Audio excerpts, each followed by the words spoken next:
Boa noite a todos, meus amigos, minhas amigas. É com muita alegria que estou fazendo essa transmissão de vídeo para dar início às atividades do estudo do Evangelho de segunda-feira do Centro Espírita Caminho da Verdade. Para isso, eu vou pedir para os senhores que me acompanhem em uma prece. Deus Pai Todo-Poderoso, Jesus Mestre Amigo, mentores dessa casa de oração, Caminho da Verdade, pedimos que nesse momento os bons espíritos estejam presentes, nos ajudando, nos intuindo, para que possamos reter os conhecimentos desse capítulo e possamos colocá-lo em prática no nosso cotidiano. Pedimos que Jesus esteja conosco, hoje e sempre, que assim seja, graças a Deus. Nós iremos retomar com o capítulo 26. Por que o 26? Porque é exatamente o capítulo que nós suspendemos a partir do problema da pandemia. O capítulo 26 é o capítulo dar de graça, o que de graça receber. Nesse capítulo, Kardec reuniu ele em 5 itens. Dom de curar, preces pagas, vendilhões expulsos do templo e mediunidade gratuita. O dom de curar, Kardec começa esse item colocando uma afirmativa de Jesus.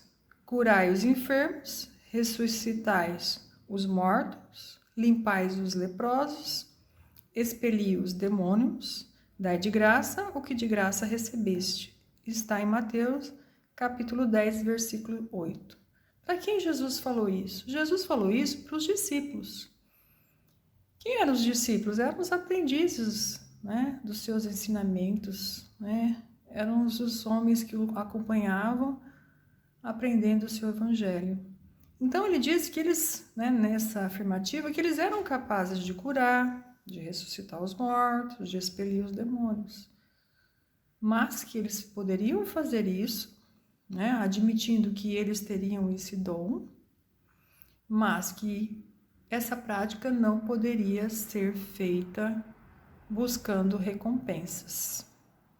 E a gente sabe que os dons que nós temos servem para ajudar as outras pessoas, aliviar sofrimentos, e também servirem como testemunho da nossa fé, aquela situação que nos acontece para que reforce a nossa fé.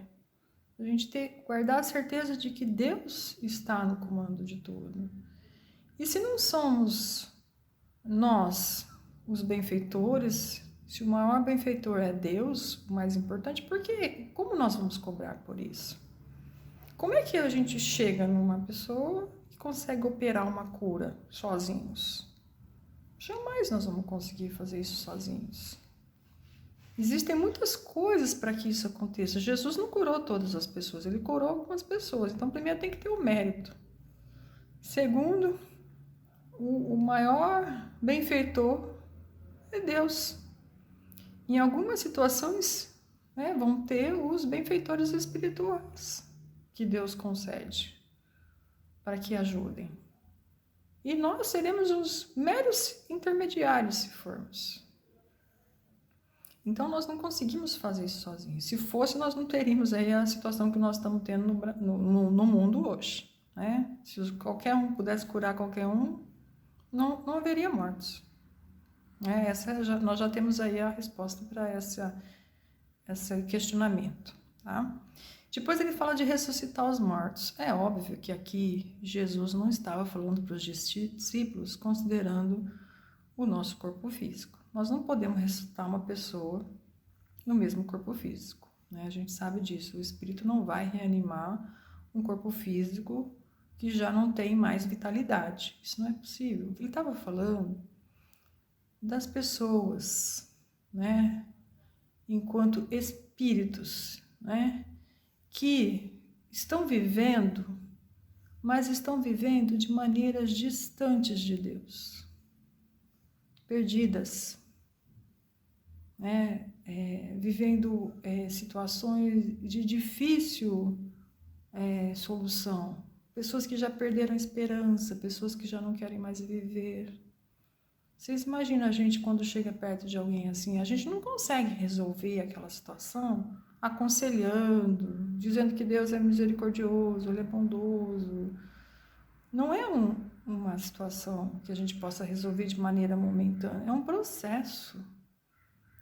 E nós sozinhos não vamos conseguir fazer com que esse espírito morto renasça para a vida, renasça para a existência, para Deus, para que ele retome o seu caminho evolutivo. O que tem que acontecer ali? Tem que haver um processo de aproximação com Deus. E Deus, sim, na sua infinita bondade, consegue fazer com que esse irmão volte para o seu caminho. Isso seria ressuscitar o morto. Emmanuel fala muito disso em algumas mensagens, né? Que nós podemos estar vivos enquanto espírito, mas mortos, porque nós não estamos aproveitando aquela existência, aquele momento que nós temos. Então, Jesus fala que os discípulos podem, nós podemos, com a ajuda de Deus, né? E, consequentemente, do plano espiritual. Depois ele fala de limpar os leprosos. Por quê? Porque a lepra é uma doença difícil, passível de contaminação, algo como nós estamos sentindo agora, né? Grande dificuldade de lidar com os pacientes, né, com Covid-19 e não se contaminarem. Então, Jesus, quando mandou limpar, ele disse assim, que é possível você limpar os leprosos e não se contaminar. Mas para isso, nós temos que contar com a assistência de Deus. Estarmos, né, num estado moral de afinidade com o plano espiritual suficiente para que nós consigamos essa proteção. Madre Teresa de Calcutá fez isso, né? Cuidou de leprosos, nem por isso, né, desenvolveu a doença e em nenhuma situação. Por quê? Porque tinha uma imunidade espiritual ali, tinha algo nela. Então ela tinha o dom de curar, né, de ajudar e de curar. E expelir os demônios. Muito difícil isso para nós.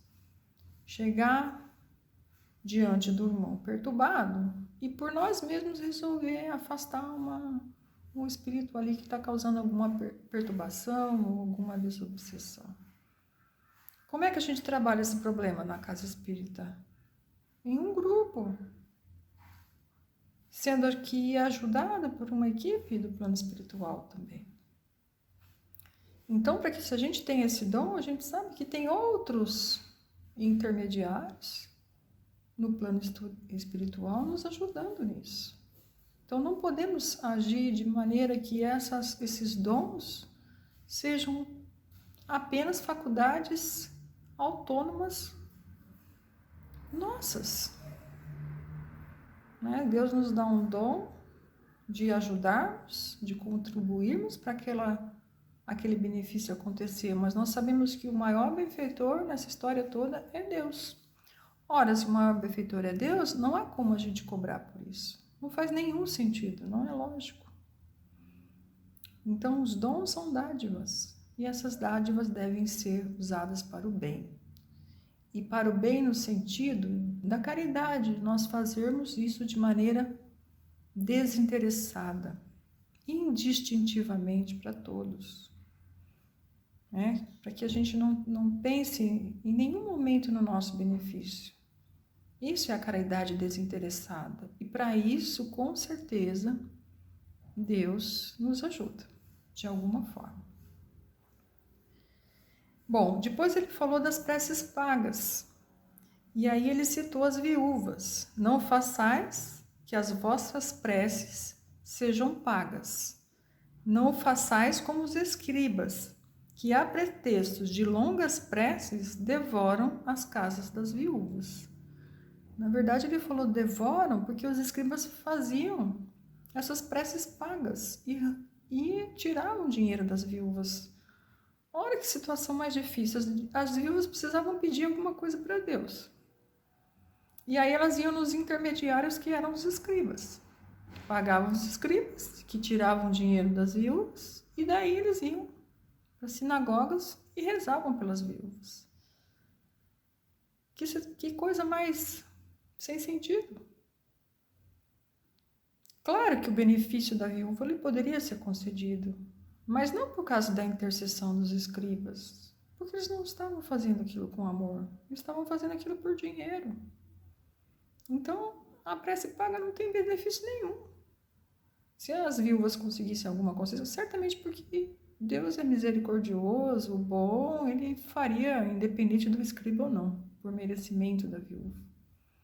Mas não porque os escribas fizeram a prece. Não há esse comércio nas coisas de Deus. Deus não comercializa suas bênçãos, ele não comercializa o perdão. Não adianta a gente dispor de bens materiais para obter concessões com Deus. A gente sabe que não é isso. Primeiro tem uma coisa chamada mérito, né, que depende do nosso esforço, da nossa sinceridade, né, do nosso desejo, né, e o viés de que se aquela bênção é realmente importante para nós. Vai de encontro com nossa evolução. Se não for, não é concedido, a gente sabe disso. E muito menos a gente pagar para conseguir benefícios. Não faz nenhum sentido. Isso é uma coisa que pode acontecer hoje. A gente sabe que ainda tem situações de pessoas que possam pensar que é possível, oferecendo dinheiro, nós conseguimos concessões de Deus. E com certeza as pessoas que se utilizarem desse intermédio para motivos com fins financeiros, elas serão penalizadas, responsabilizadas por isso, porque isso não é correto. E aí eu me lembrei de uma situação muito comum que acontece, não por dinheiro, né, mas por uma questão de amizade. As pessoas, às vezes, parentes nossos, pessoas chegam e dizem pra gente que nós deveríamos... eu digo, eu vou ao centro, e alguém diz assim, então reza por mim, por favor. Não é uma prece paga, mas é um pedido de prece. Aí a gente se pergunta, né? Poderia se perguntar, tem valor isso? Claro que tem. Claro que tem. Nós devemos rezar pelos outros. Nós precisamos disso. É um exercício de fraternidade, de amor, de caridade. O mundo está precisando das nossas preces, dos nossos pedidos, nosso reconhecimento, né, que todos somos irmãos e todos merecemos, né, o amor de Deus. Então, faz parte, isso é importantíssimo. Mas nós não devemos esquecer que cada um tem que fazer a sua parte para merecer o benefício. Então, talvez a melhor maneira é quando alguém pedir para nós, faça uma prece para mim, você diz, mas você também faz, né? Começa 8 horas a reunião, faça você também, vamos fazer juntos. Que isso faz com que desperte na pessoa a vontade dela se aproximar de Deus. E depois sentir o benefício como sendo a concessão de Deus. Isso é muito importante para o seu restabelecimento, do seu equilíbrio espiritual. E também, às vezes, ela faz no sentido de que ela está com um problema tão difícil, né? Que ela se sente impotente.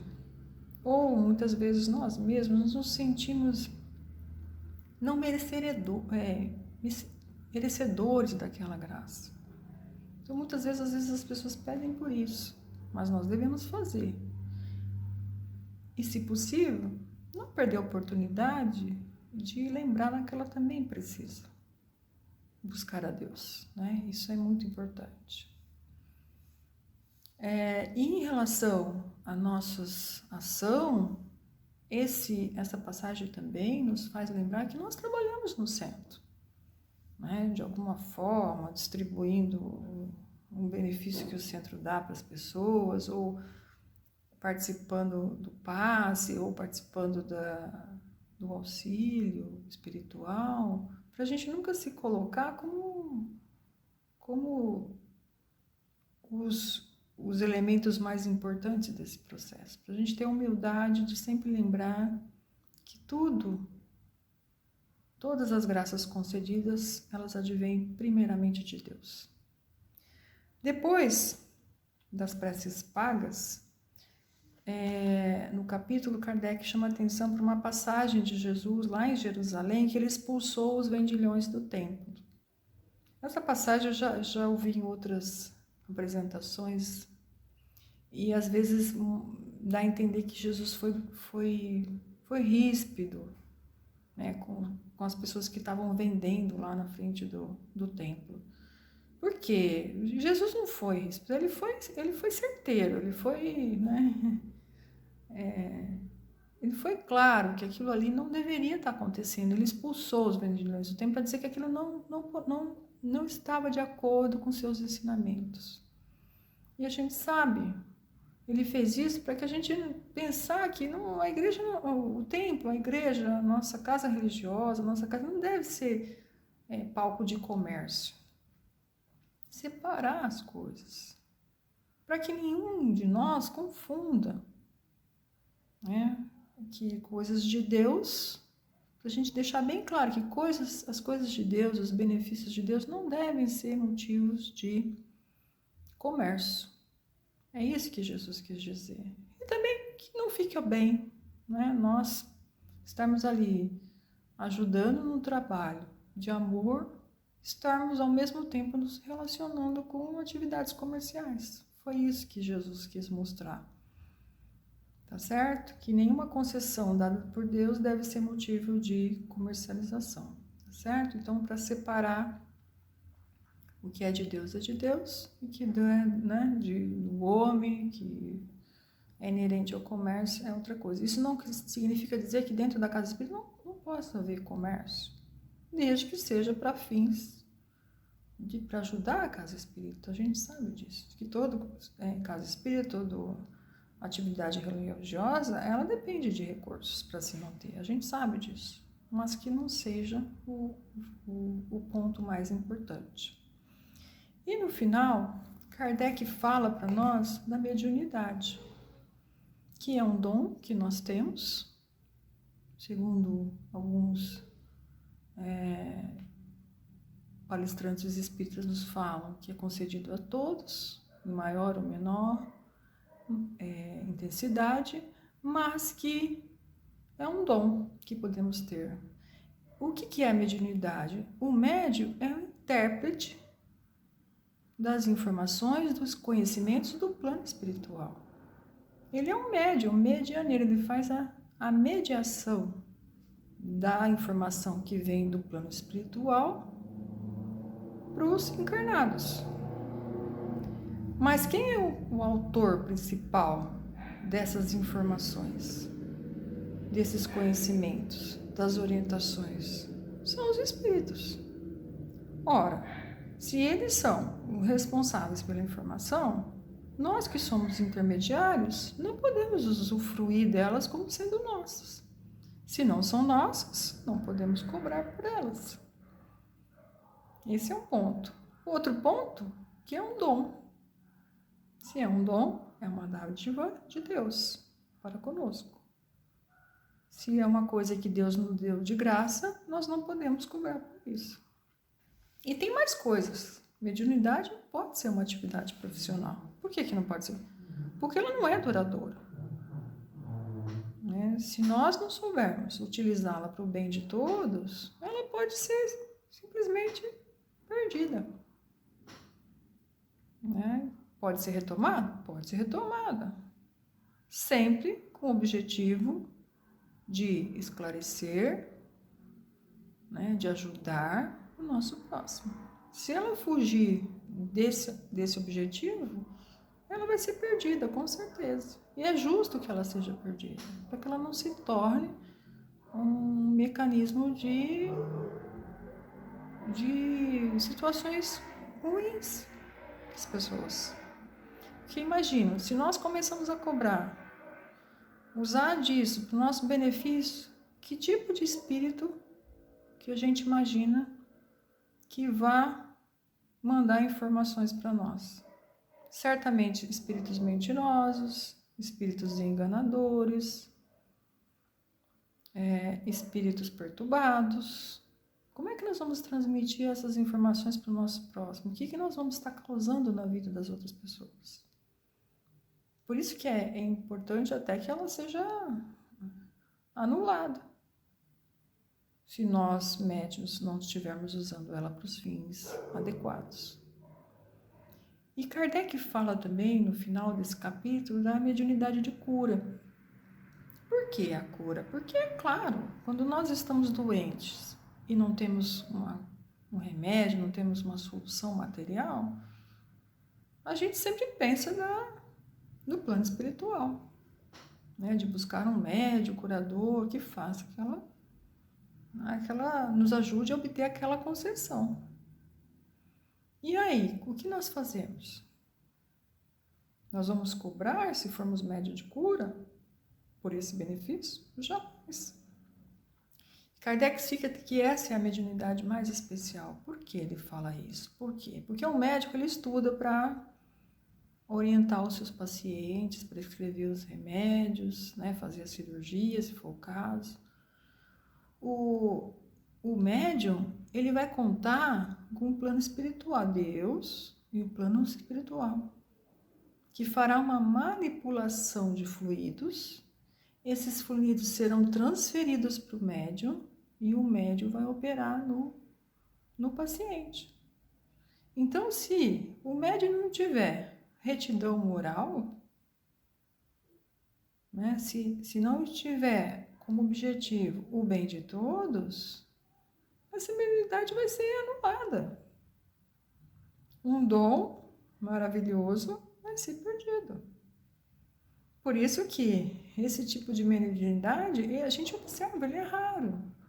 Não é dado para qualquer médium. São alguns médios. Por quê? Porque ela é muito elaborada. Para você fazer uma cura, você tem que estar muito afinado, ter essa capacidade com o plano espiritual. Vão exigir muitos benfeitores, mentores para estarem ali. E também porque nós não podemos obter curas de qualquer coisa, não é isso, a gente sabe disso, que a situação de doença, a dor, ela é uma situação de aprendizado, tal como nós estamos passando agora.